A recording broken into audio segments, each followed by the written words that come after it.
अब देखो, पिछले 3 वीडियो में हमने अगर डेट गिवन है तो उस दिन क्या डे होगा, ये टाइप के एग्जांपल्स देखे। यहां पे और अलग अलग टाइप के मतलब क्वेश्चंस पूछ सकते हैं, उसमें ये एक टाइप है।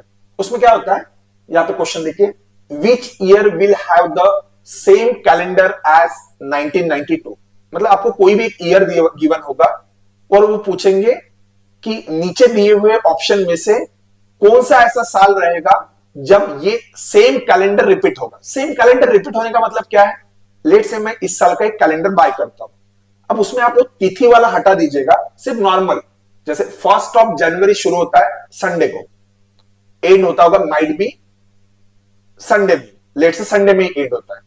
तो अगर मैं 1992 का कैलेंडर वैसे ही रख देता हूं तो मैं कितने साल बाद वापिस उसी कैलेंडर को यूज कर सकता हूं as a date and day reference के लिए।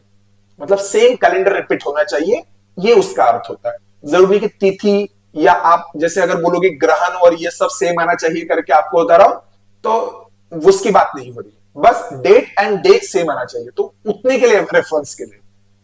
तो फिर लोग बोलेंगे वो कैसे निकालना है। अब इसके लिए कुछ चीजें आपको याद रखनी है। क्या याद रखना है, देखिए, देखो, कोई भी अगर लीप ईयर है, कोई भी अगर लीप ईयर है, तो leap year after every 28 year, after every 28 year क्या होता है, वापिस कैलेंडर रिपीट होता है। मैंने ऐसे रिपीट कैलेंडर होता है करके एक तरीके से डे एंड डेट, नॉट आपका तिथि और ग्रहण वाला, वरना वही कैलेंडर रख के आप वापिस मत यूज कीजिएगा घर पे। मतलब जैसे फॉर एग्जांपल, जैसे 2004 इज अ लीप ईयर, बराबर है, तो आप इसमें 28 ऐड कीजिए, कितना आएगा 2032। एंड ये भी लीप ईयर ही रहना चाहिए। अगर ये लीप ईयर है तो 28 साल बाद ये भी लीप ईयर ही रहना चाहिए। क्या ये समझा? तो उतने साल बाद अगर आप कैलेंडर बचा के रखते हो वो, तो आप यूज कर सकते हो। अगर लीप ईयर नहीं होता है, अगर लीप ईयर +1, लीप ईयर +1 मतलब क्या होता है, जैसे 2004 एक लीप ईयर है तो उसके जस्ट नेक्स्ट अगला साल वो क्या होगा, लीप ईयर का next year, leap year +1।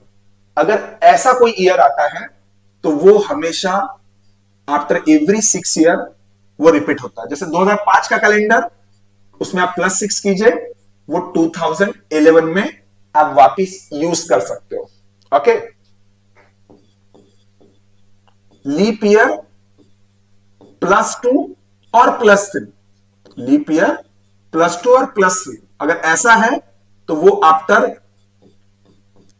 11 year, after 11 year leap year +2 अगर है तो उस साल के 11 साल बाद वो क्या होता है, सेम आता है। जैसे 2004 इज अ लीप ईयर, तो उसमें +2 करो 2006, तो ये जो ईयर का कैलेंडर है वो 11 साल बाद आप वापिस यूज कर सकते हो 2017। होप एडिशन बराबर है, हाँ। और 2007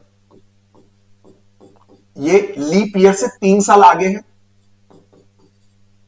तो ये भी आफ्टर 11 ईयर क्या होगा, वापिस रिपीट होगा। 7 + 11 18, तो वो 2018 में आप यूज कर सकते हो।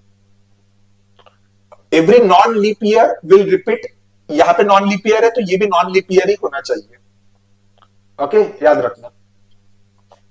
होप आपको समझाया करके। लोग कहते फिर इसके बाद 2008 का क्या होगा, अरे 2008 वापिस लीप ईयर आ जाएगा ना, after every 4 year leap year आ जाता है, तो फिर से 2008 आया तो उसके लिए फिर से 28 ऐड होगा। 2009 जस्ट उसके पहले लीप ईयर आया, इस तरह। लोग कहते फिर वो कैसे समझना कि लीप ईयर +1 है +2 है, जैसे लेट से 2016 है तो ये लीप ईयर है। अगर 2017 आया तो आप क्या कीजिए, 17 को 4 से डिवाइड कीजिए।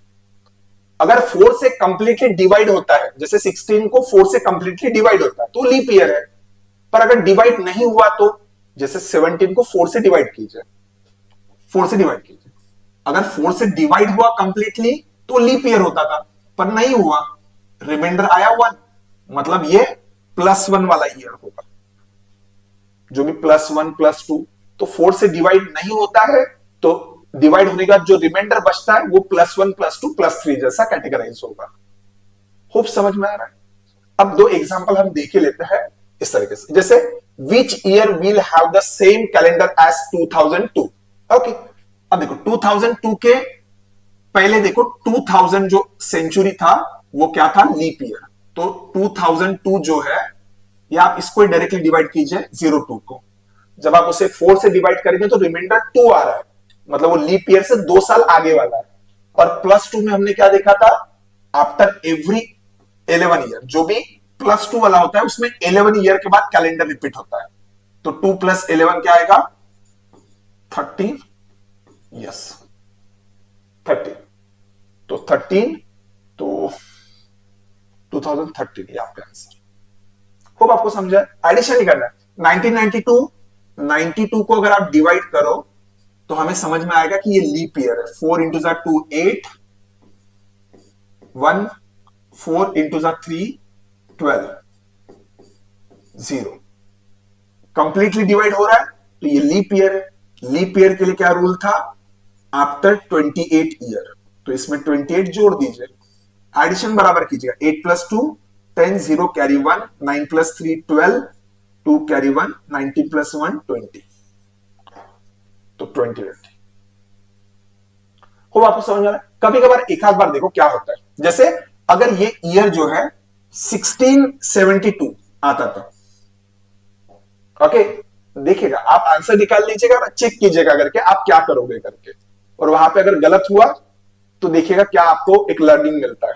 मैंने कहा था ना कि लीप ईयर, वापिस लीप ईयर में कैलेंडर रिपीट होना चाहिए करके आपको जरा इस तरीके से, जो 1672 है तो ये तो लीप ईयर है। 72 को अगर आप डिवाइड करोगे 4 से, तो 4 इंटू 18 72, तो ये लीप ईयर है।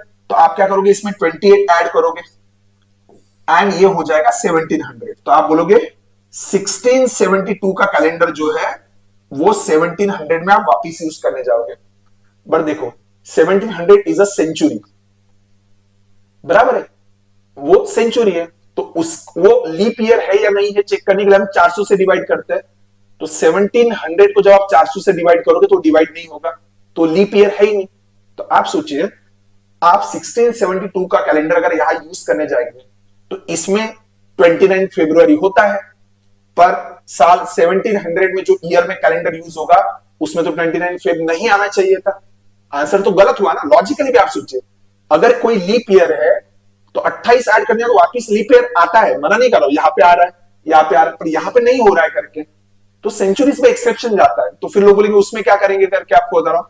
तो उसमें सिंपल लॉजिक में ये समझा रहा हूं कि अगर ऐसा होता है कि एक लीप ईयर में आप जब 28 ऐड करोगे और लेट से ये लीप ईयर नहीं बनता है, तो फिर उस केस में आपको ऐड करना पड़ता है लीप ईयर। 28 से काम नहीं हुआ तो उसको ऐड करना, एक्चुअली 40 ऐड करना। कितना ऐड करना, 40, ये याद रखना। 1672 में +28 ऐड करने का, अगर ये लीप ईयर आता था तो कोई इशू नहीं, पर अगर ये लीप ईयर नहीं आ रहा है तो मतलब फिर 28 नहीं 40 से ऐड करना चाहिए। तो 2 एज इट इज रहेगा, 7 + 4 11, 1 कैरी 1 एंड दिस इज 7। मतलब सिंपल सिंपल है। 1700 ने काम किया तो और 12 साल आगे शिफ्ट करना पड़ेगा कैलेंडर, 12 साल और बचा के रखना पड़ेगा, तो ये एक चेंज रहेगा।